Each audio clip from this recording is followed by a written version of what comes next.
Nanalo daw sa kanyang reklamo sa barangay si Imelda nang idinimanda niyang kaibigan na si Eden sa di nito pagbabayad ng utang sa kanya.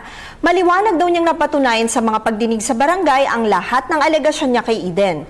Subalit kahit daw pinababayaran na kay Eden ang utang nito kay Imelda, nais daw ni Imelda na ipare-open ang reklamo niya dahil sa hindi daw siya binigyan ng karagdagang moral damages laban kay Eden.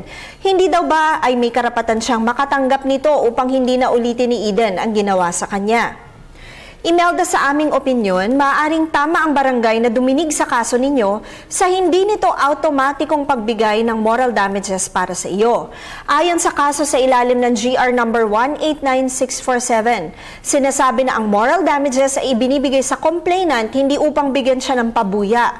Bagkus ito ay ibinibigay upang mabawasan o maibsan man lang ang sakit ng loob at sakripisyong pinagdaanan ng nagreklamo dahil sa ginawang kamalian sa kanya ng kanyang inireklamo. Ang purpose ng moral damages ay indemnity o reparation at hindi upang iwasto ang mali.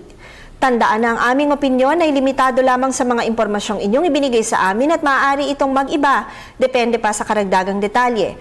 Patuloy po kayong mag-email sa ptv4newscenter@gmail.com. Attorney JJ Jimeno Atienza, ang inyong bisig ng batas.